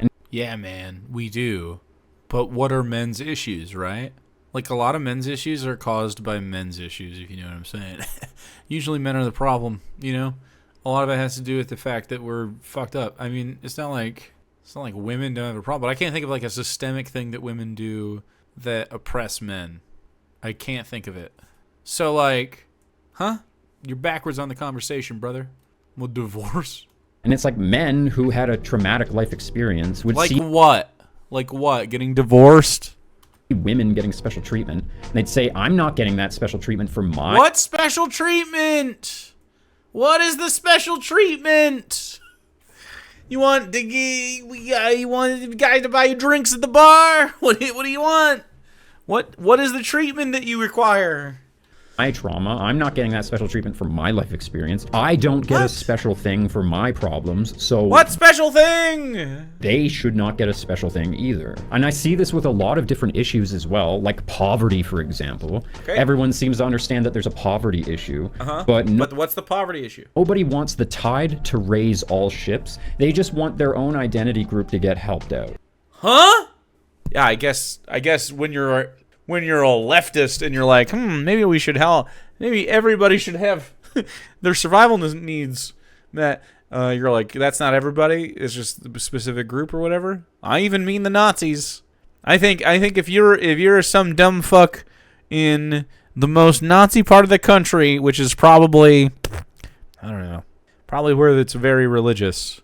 Deep in the South in some fucking rural mountains are probably like the Mormons. In fucking, like, Utah. Some Utah Mormons, some fucking Idahoans. There's some freaks out there. Arkansas. And they have some reason to justify hating and stopping every other group from getting help the same way. Anyway, I think even that motherfucker should have healthcare access. Because, I mean, I just think everyone should have healthcare access. But also, like, I genuinely believe that generations of human beings that grow up with their survival needs met are going to be less likely to turn towards any extremist position because, of course, their needs are met and they don't have... There's no machine to rage against, you know? But he just gets angry about it, like they deserve it more, like they're affected more. That attitude is going to keep us all stuck. We have to stop that. We have to let go of that. We all need to help each other, recognize the issues that are affecting everyone, and help everyone heal from them. When I think about the way that most people conducted themselves in the culture war debate back then, they weren't really making the conversation about healing that trauma, or healing those issues that are causing problems in society, or trying to figure out why society has such ridiculous expectations out of both men and women, or why He's got to throw a bone out there for men and women. Like, look, I agree that men and women have that, but who places those standards on it? And it's men. It's the patriarchy. It's the standards under that system that you're upset about. It's not a standard that women set. Women are not in charge of this. Society treats any kind of group differently. Everyone just wanted to deny that any other group was suffering but their own. The entire debate would always just devolve into men versus women, hate versus hate, group versus group. Dude, it's almost like a game was being played with us to keep us all spinning our tires in the mud and chasing our tails, keeping us arguing with each other. It's like, so men do misogynist thing. Women are like, man, that's not what's happened. Like, misogyny is bad, and I hate that I am being treated this way. And you're like, yep, that's hate meets hate. What a dumb fuck. Tone policing the fucking ladies here. Come on. I deeply need this to be over. It's a fuck box. We were being kept from creating meaningful community. It's like we were kept from showing each other our own vulnerabilities and our humanity and treating each other with respect and love. You're projecting. We were all just being played for suckers. I mean, you're projecting. I don't know. I think there's a level of this where you just have never been a genuine guy, and you're like, wait, maybe no one else has been doing this too? Was a small amount of airtime given to men's issues, but the history of that is kind of chaotic, and it's sort of evolved into something disgusting. I'm sure that a few of you will remember the film The Red Pill. That was sort of given to us as the men's issues film. In retrospect, I have a lot of issues with that. Declaring the month of October to be Bash a Violent Month. I decided to go where no feminist has gone before and meet these men's rights activists. I did a review on that film, if you remember. You'll see how easy it is to just dismiss men's rights activists right off the bat. Wow. Especially off of the website, they use such crude and aggressive language. They really come off as just ass. And in person, They seem really timid and shy and almost like they have victim complexes. Both Paul Elam and Dean Esme are in this film, and they're both on their best behavior. And Karen Strawn is also in this film. And even though she is visibly drunk, she makes very lucid points. Yeah, that was one of those video subjects that I sort of had handed to me, more or less. I was... By whom? Show us receipts. Show us anything of any worth or value in this video, Greg. If you don't, it just sounds like you're trying to be like, well, it wasn't me. Very heavily encouraged to make that review, and I think I understand why now. That film was made to create a... Whereas and then of course he's going to say, no, this is me owning it. I'm telling you, that's not how it comes across. That's not how it comes across. Even if it's true, you have to show us. You've dug in on this for too long. Specific image around the idea of men's issues, as well as paint men's rights activists in a specific light. The Red Pill film is really weird now that I think of it. The director makes the film all about herself and her discovery of the idea of men's issues as a whole. The film even has a conversion story. She's supposed to be a feminist that's learning about men's issues for the first time, taking the red pill for the first time. That whole concept is really insincere. Yeah, dude. And even just the idea of the red pill in and of itself is dumb. Yeah. It makes men's issues sound like some quippy meme.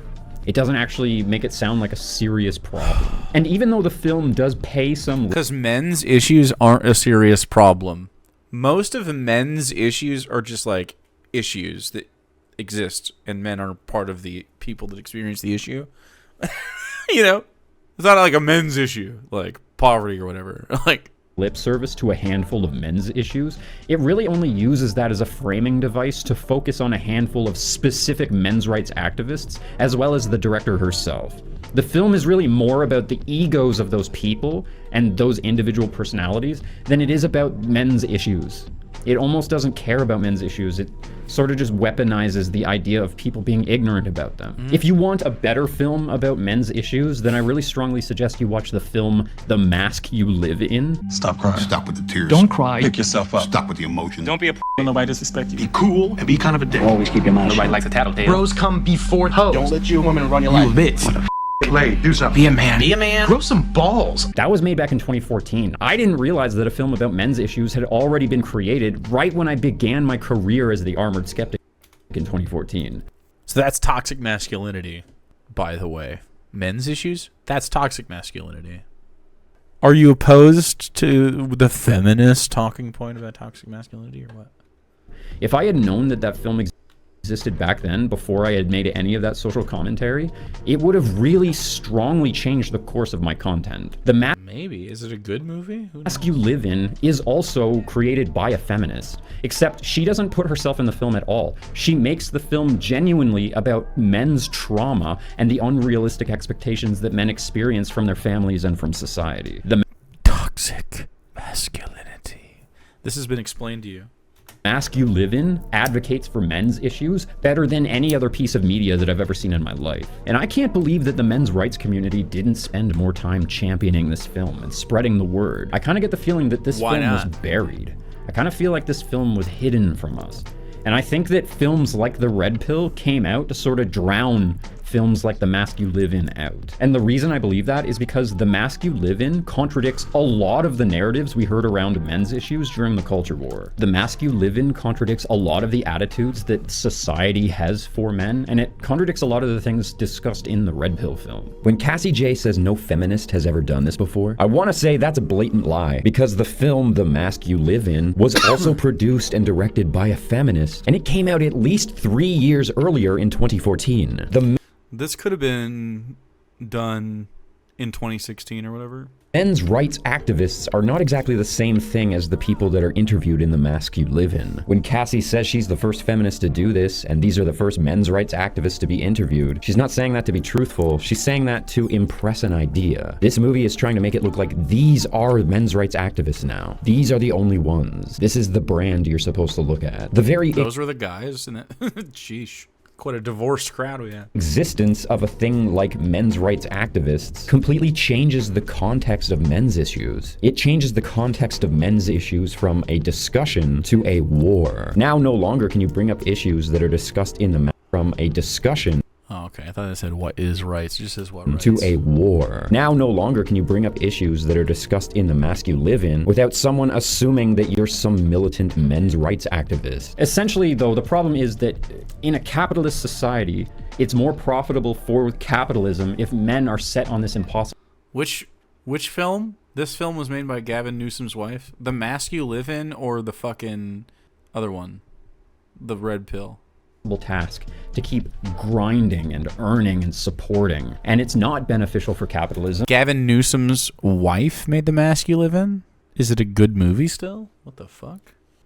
If we care about those men, and that we expect any less from them than perfection in their role as builders of the world and supporters of families. It's a good movie? I think that capitalism doesn't like when men are treated as humans. Capitalism? An hour and 2 minutes in, he said the word capitalism. Because then they earn less money if we actually learn to care about them, and to feel empathy and sympathy for their trauma and their pain. Capitalism doesn't work very well if men are healed from their experiences, and they're not set on that impossible task to prove themselves. Like I said though, if I had known that this film existed back then... It still sounds like he doesn't get it though, right? It would have changed the course of my career, because a lot of my motivation for getting involved in the culture war in the first place is because I was coming at it from a place of cynicism, assuming that such issues would never get discussed. Meanwhile, there was already a whole-ass film about it. There's also another film called The Work, about a community of men in a prison rehabilitation program that are trying to heal and come to terms with their pasts, and learn about why they ended up becoming criminals, and they learn how to deprogram themselves from their pain and their trauma. Zimbabwe, Zimbabwe, Zimbabwe, Zimbabwe, Zimbabwe, Zimbabwe, Zimbabwe, Zimbabwe, Zimbabwe, Zimbabwe. That film, The Work, is crazy, but you need to see it. And believe it or not, that film came out in 2018. And again, I should have seen it when it came out, and nobody told me it existed. Instead, I was told that films like that don't get made, and I just believed them, like a dummy. Who is saying films like that don't get made? I have never heard this. What? They don't make films about men anymore, huh? Let myself exist in that hate and that resentment and that cynicism, even though it was based on a lie. There's also another film called Happy Sad Man. I haven't seen that yet, but it looks really good. It looks very sincere, and it also came out in 2018. When I think of masculinity, I often think about a weight of having to be a particular way. I don't know if it gives you the freedom to be yourself. What guys will do, they'll make sure the car's right, they'll make sure the plumbing's right on the shed, they'll do all that stuff, but they don't do anything for themselves. I'm so much happier in conflict zones than I am actually being in normal society. It seems like I've just had this fun kind of life, but when things went real bad, I'd lost all sense of reality. If you met 25-year-old John Anderson, would you hang out with him? Well, that's a good question for anyone, isn't it? Would you hang out with yourself? What the? 100%. I'm fucking dope. I would look. I would get some stuff done if me and the other guy could work together. I feel like I would be pretty great at rotting, but I feel like it'd be okay. I can hang out with me. The hell? Why did nobody see these films? I'm sure you remember that back in the day, whenever a men's rights activist would announce that they're doing some sort of a conference, or maybe there's a handful of men's rights. I would want him to have enrichment activities outside of my experiences, though, so we'd have stuff to talk about. Activists that are doing some sort of speech or something at a university. There'd be shove yourself in a locker. Okay, so if you're talking about me when I'm like 21, different. I don't think I would have fought that guy, but like he could have had the wisdom of an older guy, you know, just like everybody. A handful of feminists or feminist activists that would show up and shut those events down. They would protest them and say they're misogynistic. And a handful of times those feminist groups managed to successfully shut those talks down. In fact, that Red Pill film is a really good example. The director had it shut down at a couple of different showings because of feminists. But what I think doesn't get discussed enough, or at least noticed enough, it was shut down because of feminists. Oh no. Is just how often it is that it's men shutting down men's talks and discussions about men's issues. Men shut down talks about supporting men's issues just as often, if not more often, than feminists do. Men have been the biggest enemy in overcoming. It is. We're about 3 minutes to the end. He's mentioned capitalism and men being bad now. Men's issues, and that likely has a lot to do with denial and pride, I'm sure. Men too proud to admit that as a man they're subject to some absurd expectations from society. Men in denial that they're even affected by those things, because as a man you're not supposed to show that things affect you. As a man you're supposed to pretend you're tough. People I agree, but like I feel like this guy sees I don't even know how to describe it. You know how like when someone learns something and that becomes like the thing they know now and they talk about it with everybody? Like I feel like he watched something that just recently let him know that he's like, oh shit, men cause some of their own problems, and he's like, whoa. I feel like he's so behind. I'm glad, I guess, that you're thinking about this. He has like an 85% media comprehension. Yeah, it's crazy how he like... It seems like there's a cognitive dissonance, though. Like, he cannot let go if there's a middle ground. He can't let go of it. And it's like, buddy, there's just not a middle ground on these issues. There just isn't.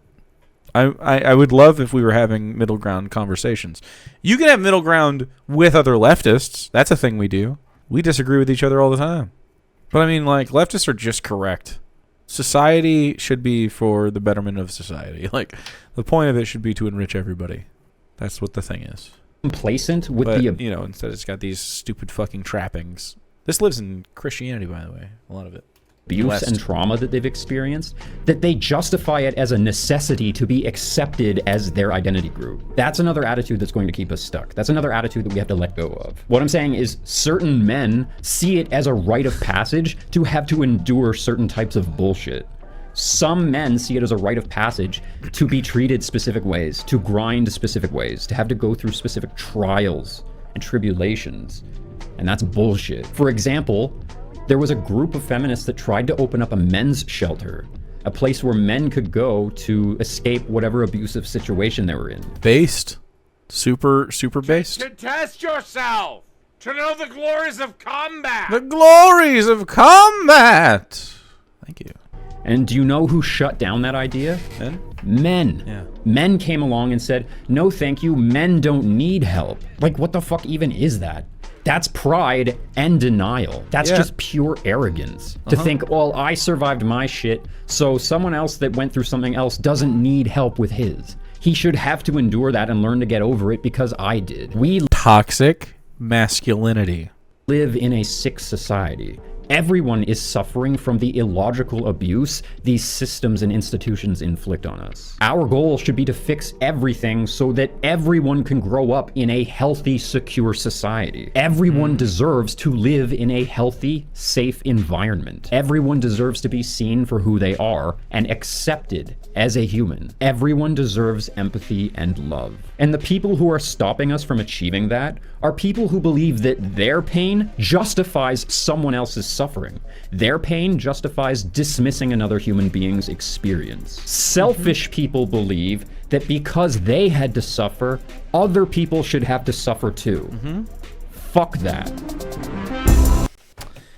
He got out of therapy and ripped this hour-long video. I'm glad. Okay, it seems like he's in a cringe way, leaning in a direction I like better. I think he really needs to just have a conversation with me personally. I would love to have a conversation with Greg. I don't think he's a bad guy. I think he is a guy that was kind of a doofus. I think he's been a doofus. I think the thing that makes you gross is something that you just said that you don't like anymore about yourself, so I think that that's okay, and it was this kind of shit. But I'm not going to do that here, because it's time to talk about the actual episode this whole video's about, which Skeptic addresses for most of the second half of this video. Bill uses the term cis male. Who better to talk about sex than two cis male white guys? Yeah. Cringe. Cringe. Cis? Well, it's just a term, man. I think he's definitely just like pussyfooting around, you know? There's a pussyfootification. It's a liberal mindset in a lot of ways. There's like appealing to this imaginary middle ground between conversations on like trans issues, for instance, or women's rights or whatever.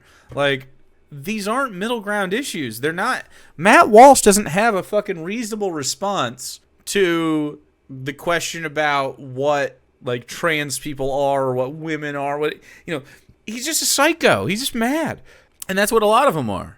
I don't agree that there just has to be this like that. There's definitely a middle ground between like every single topic, which seems to be the case. I mean, at least at the end, he's like, yeah, men are bad. Men have problems. That's the end of the Greg video.